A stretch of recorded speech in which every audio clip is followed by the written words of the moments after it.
Guys welcome back to my channel. ಇವತ್ತು ನಾನು ಯಾವುದ್ರ ಬಗ್ಗೆ ಇನ್ಫಾರ್ಮೇಷನ್ ಕೊಡ್ತಾ ಇದ್ದೀನಿ ಅಂತಂದರೆ, ಎಲ್ಲರ ಬಗ್ಗೆ ರಾಯರು ಗೊತ್ತೇ ಇದೆ. ಅವ್ರ ಪವಾಡಗಳ ಬಗ್ಗೆ, ಅವ್ರ ಕಥೆಗಳ ಬಗ್ಗೆ, ಅವ್ರು ಯಾವ ರೀತಿ ಇದ್ದರು, ಅವ್ರನ್ನ ನಂಬಿದ್ರೆ ಏನೆಲ್ಲ ನಮ್ಮ ಜೀವನದಲ್ಲಿ ಬದಲಾವಣೆ ಆಗುತ್ತೆ ಅನ್ನೋದ್ರ ಬಗ್ಗೆ ಆಲ್ರೆಡಿ ನಿಮಗೆಲ್ರಿಗೂ ಅನುಭವನೂ ಇರುತ್ತೆ, ನಿಮಗೆ ಗೊತ್ತು ಇದ್ದೇ ಇರುತ್ತೆ. ಅದಕ್ಕಾಗಿ ನಾವು ಇವಾಗ ರಾಯರು ದೇವಸ್ಥಾನಕ್ಕೆ ಹೋಗಲಿ ನಾವು, ಇಲ್ಲ ಮಂತ್ರಾಲಯಕ್ಕೆ ಹೋಗಲಿ ನಾವು, ಅದ್ರ ಮುಂಚೆ ನಾವು ಯಾವೆಲ್ಲ ರೀತಿ ತಯಾರಿನ ಮಾಡ್ಕೋಬೇಕು ಅಂತಲೂ ನಾನು ವೀಡಿಯೋನ ಅಪ್ಲೋಡ್ ಮಾಡಿದ್ದೀನಿ. ಅದು ಬಿಟ್ಟು ನಾವು ಯಾವೆಲ್ಲ ನಿಯಮಗಳನ್ನ ಪಾಲನೆ ಮಾಡಿದ್ರೆ ನಮಗೆ ತುಂಬ ಬೇಗ ಫಲ ಸಿಗುತ್ತೆ ಅನ್ನೋದ್ರ ಬಗ್ಗೆ ನಾನು ಇವತ್ತು ಈ ವಿಡಿಯೋದಲ್ಲಿ ಇನ್ಫಾರ್ಮೇಷನ್ನ ಕೊಡ್ತಾ ಇರೋ ಅಂಥದ್ದು. ಮೊದಲಿಗೆ ನೀವು ಮಂತ್ರಾಲಯಕ್ಕೆ ಹೋಗಬೇಕು ಅಂತ ಅಂದ್ಕೊಂಡಿದ್ದೀರಾ, ಅಲ್ಲ ಹೋಗ್ತಾ ಇದ್ದೀರಾ, ಕನ್ಫರ್ಮ್ ಆಗಿದೆ ನೀವು ಹೋಗೋದು ಅಂತ ಅಂದರೆ, ನಿಮ್ಮ ಕುಲದೇವರಿಗೆ ಅಂದರೆ ಮನೆ ದೇವರ ಹತ್ರ ನೀವು ಪ್ರಾರ್ಥನೆನ ಮಾಡ್ಕೋಬೇಕು. ಯಾವ ರೀತಿ ಅಂತಂದರೆ, ನೀವು ಈ ಯಾತ್ರೆನ ಯಾವುದಕ್ಕೋಸ್ಕರ ನೀವು, ಯಾವ ಕಾರಣಕ್ಕೋಸ್ಕರ ನೀವು ಈ ಯಾತ್ರೆನ ಕೈಗೊಳ್ತಾ ಇದ್ದೀರಾ ಅಂತ ಅಂದ್ಬಿಟ್ಟು ಅದು ಒಂದೇ ಮನಸ್ಸಿಂದ ನೀವು ದೃಢವಾಗಿ ದೇವ್ರ ಹತ್ರ ಪ್ರಾರ್ಥನೆಯನ್ನು ಮಾಡಿಕೊಂಡು ನೀವು ಸಂಕಲ್ಪನ ಮಾಡ್ಕೋಬೇಕು ಮೊದಲಿಗೆ. ನೆಕ್ಸ್ಟ್ ಬಂದುಬಿಟ್ಟು ಮಂತ್ರಾಲಯಕ್ಕೆ ಹೋಗೋಕ್ಕಿಂತ ಮುಂಚೆ ನೀವು ಯಾವುದೇ ರೀತಿ ಕೆಟ್ಟ ಚಟಗಳು ಅಂತ ಅಂದರೆ ಧೂಮಪಾನ ಆಗಿರ್ಬೋದು, ಮದ್ಯಪಾನ ಆಗಿರ್ಬೋದು, ಇನ್ಯಾವ ರೀತಿಯಾದರೂ ನೀವು ಅಡಿಕ್ಟ್ ಆಗಿದ್ದರೆ ಅದನ್ನೆಲ್ಲ ಸ್ಟಾಪ್ ಮಾಡಬೇಕು. ಅಟ್ಲೀಸ್ಟ್ ನೀವು ಮಂತ್ರಾಲಯ ಜರ್ನಿನ ಮುಗಿಸ್ಕೊಂಡು ಬರೋ ತನಕ ಆದರೂ ನೀವು ಅದರಿಂದ ದೂರ ಇರಲೇಬೇಕು. ಮತ್ತು ನಿಮ್ಮ ಕೈಲಿ ಆದರೆ ತುಂಗಾಭದ್ರಾ ನದಿಲಿ ನೀವು ಸ್ನಾನ ಮಾಡ್ಬೋದು. ಅಂದರೆ ಮೊದಲು ಬಿಡ್ತಿದ್ರು, ಇವಾಗ ಬಿಡೋದು ಡೌಟು ಸ್ನಾನ ಎಲ್ಲ ಮಾಡೋದಕ್ಕೆ ಅಂತ ಅಂದ್ಕೊಂಡಿದ್ದೀನಿ ನಾನು. ಆಮೇಲೆ ಅಲ್ಲಿರೋವಂಥ ಮುಚ್ಚಾಲಮ್ಮ ದೇವಿಯ ದರ್ಶನ ಪಡಿಬೇಕು. ರಾಯರ ಬೃಂದಾವನ ದರ್ಶನ ಪಡೆಯುವಾಗ ನೀವು ಆದಷ್ಟು ಮೌನವಾಗಿರೋದಕ್ಕೆ ನೀವು ಟ್ರೈ ಮಾಡಿ. ಅಲ್ಲಿ ನಿಶಬ್ದವಾಗಿ ಮೌನವಾಗಿ ಬೃಂದಾವನನ್ನೆಲ್ಲ ನೋಡಿ ದರ್ಶನನ ಪಡ್ಕೊಳ್ಳಿ ನೀವು. ಮತ್ತು ರಾಯರ ದೇವಸ್ಥಾನ ಆವರಣದಲ್ಲಿ ಹೋಗಬೇಕಾದ್ರೆ ರಾಯರದು ಮಂತ್ರಗಳು, ಸ್ತೋತ್ರಗಳನ್ನೆಲ್ಲ ನೀವು ಹೇಳ್ಕೊಂಡ್ರೆ ತುಂಬಾ ಒಳ್ಳೆಯದಾಗುತ್ತೆ. ಅಟ್ಲೀಸ್ಟ್ ನಿಮಗೆ ಮಂತ್ರ ಬರಲ್ಲ ರಾಯರದು ಅಂದರೆ ಶ್ರೀ ಗುರು ರಾಘವೇಂದ್ರ ಅಂತ ಹೇಳಿದ್ರು ಸಾಕು, ಅಂತ ಜಪ ಮಾಡಿದ್ರು ಸಾಕು, ನಿಮಗೆ ರಾಯರು ನಿಮಗೆ ಅನುಗ್ರಹ ಮಾಡೇ ಮಾಡ್ತಾರೆ. ಹೆಣ್ಮಕ್ಳು ಸೀರೆನ ಉಟ್ಕೊಂಡು, ಗಂಡ್ಮಕ್ಳು ಪಂಚೆನ ಹಾಕ್ಕೊಂಡೇ ಹೋಗಬೇಕಾಗಿರೋ ಅಂಥದ್ದು. ಇನ್ನು ಹೆಣ್ಮಕ್ಳು ಯಾವುದೇ ಕಾರಣಕ್ಕೂ ಉಳ್ಸೇವೆ ಆಗಲಿ, ಸಾಷ್ಟಾಂಗ ನಮಸ್ಕಾರ ಆಗಲಿ ಮಾಡಬಾರ್ದು. ಮಂಡಿ ಊರಿ ನಮಸ್ಕಾರ ಮಾಡಿದ್ರೆ ಸಾಕು ಹೆಣ್ಮಕ್ಳು. ಗಂಡ್ಮಕ್ಳು ಮಾತ್ರ ಸಾಷ್ಟಾಂಗ ನಮಸ್ಕಾರ ಹಾಕಬೇಕು, ಉಳ್ಸೇವೆನವರು ಮಾಡ್ಬೋದು ಅಂತ ಹೇಳ್ತಾರೆ. ಅದರಲ್ಲೂ ನೀವು ಒಂದು ವೇಳೆ ನೀವು ರಾಯರಿಗೆ ವಿಶೇಷವಾದ ಸೇವೆನ ನೀವು ಸಲ್ಲಿಸಬೇಕು ಅಂತ ಅಂದ್ಕೊಂಡಿದ್ರೆ ಅದನ್ನ ನೀವು ಮುಂಜಾನೆ 5 ಗಂಟೆಯಿಂದ 7 ಗಂಟೆ ಸಮಯದಲ್ಲಿ ಮಾಡಿದ್ರೆ ತುಂಬ ಅಂದರೆ ತುಂಬಾ ಒಳ್ಳೆಯದಾಗುತ್ತೆ. ಇವಾಗ ನೀವು ಏನೇ ಒಂದು ಸೇವೆ, ಉಳ್ಸೇವೆ ಆಗಿರ್ಬೋದು, ಸಾಷ್ಟಾಂಗ ನಮಸ್ಕಾರ ಆಗಿರ್ಬೋದು, ಹೆಜ್ಜೆ ನಮಸ್ಕಾರ ಆಗ್ಬೋದು, ಅಥವಾ ಇನ್ನೇನು ಸೇವೆ ನೀವು ಮಾಡಿದ್ರೂ ಕೂಡ ಅದನ್ನ ನೀವು ಮುಗಿಸಿದ್ಮೇಲೆ ವ್ಯಾಸರಾಯರಿಗೆ ನೀವು ಅದನ್ನ ವರದಿನ ಒಪ್ಪಿಸ್ಬಿಟ್ಟು ಬರಬೇಕಂತೆ. ಆವಾಗಲೇ ಅದು ರಾಯರು ತನಕ ತಲುಪೋದಂತೆ.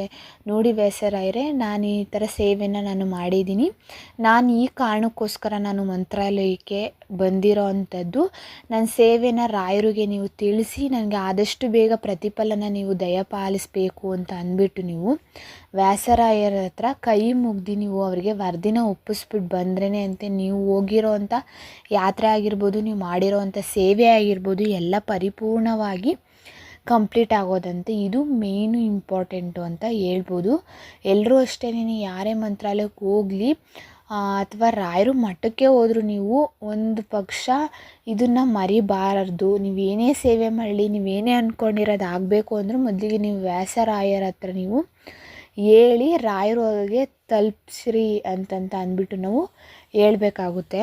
ಮಂತ್ರಾಲಯದಲ್ಲಿ ಸಿಗುವಂಥ ಮಂತ್ರಾಕ್ಷತೆಯನ್ನು ನೀವು ಮನೆಯಲ್ಲಿ ತಂದು ಇಟ್ಕೊಳ್ಳಿ, ತುಂಬಾ ಒಳ್ಳೆಯದಾಗುತ್ತೆ. ಮನೇಲಿ ಇದ್ದರೆ ಯಾವುದೇ ರೀತಿ ನೆಗೆಟಿವ್ ಎನರ್ಜಿ ಆಗಿರ್ಬೋದು, ಅಥವಾ ನಿಮ್ಮ ಮನಸ್ಸಿಗೆ ತಳಮಳ ಆಯಿತು, ಬೇಜಾರಾಯಿತು, ಒಂದೊಂದು ಟೈಮು ನಮಗೆ ಗೊತ್ತಾಗಲ್ಲ ನಮ್ಮ ಮನಸ್ಸು ಯಾವ ರೀತಿ ನಮ್ಮ ಕಂಟ್ರೋಲ್ಗೆ ಇರೋಲ್ಲ, ನಾವೇ ಮನಸ್ಸಿನ ಕಂಟ್ರೋಲಲ್ಲಿ ಇರ್ತೀವಿ ಅಂತ ನಮಗೆ ಅನುಭವ ಆಗ್ಬಿಡುತ್ತೆ. ಆ ಟೈಮಲ್ಲಿ ನೀವು ಮಂತ್ರಾಕ್ಷತೆನ ತಲೆಗೆ ಹಾಕ್ಕೊಂಡು ಸ್ವಲ್ಪ ಬಾಯಿಗೆ ಹಾಕ್ಕೊಂಡ್ರೆ ತುಂಬಾ ಒಳ್ಳೆಯದು. ನೀವು ರಾಯರ ಮಠಕ್ಕೆ ಹೋಗಲಿ, ಬೃಂದಾವನಕ್ಕೆ ಹೋಗಲಿ, ಅಲ್ಲಿ ಅಕ್ಷತೆ ಕೊಟ್ಟಿದ ತಕ್ಷಣ ನೀವು ಸ್ವಲ್ಪ 1-2 ಕಾಳು ಬಾಯಲ್ಲಿ ಇಟ್ಕೊಂಡು ಆಮೇಲೆ ತಲೆಗೆ ನೀವು ಹಾಕ್ಕೊಳ್ಳಿ. ಮಕ್ಕಳಿಂದ ವಯಸ್ಸಾದವ್ರಿಗೂ ಅಷ್ಟೇ ಆ ರೀತಿ ಬಾಯಿಗೆ 1-2 ಕಾಳು ಹಾಕೋದ್ರಿಂದ ನಮ್ಮ ಮನಸ್ಸಲ್ಲಿರೋಂಥ ಕಲ್ಮಶ ಆಗಿರ್ಬೋದು, ಇನ್ನೇನು ಕೆಟ್ಟ ಆಲೋಚನೆಗಳಾಗಿರ್ಬೋದು ಎಲ್ಲನೂ ದೂರ ಮಾಡಿ ಬಿಡ್ತಾರೆ ರಾಯರು ಅಂತ ನನಗೆ ಪರ್ಸ್ನಲಾಗಿ ಅನಿಸಿರೋ ಅಂಥ ಮಾತಿದು.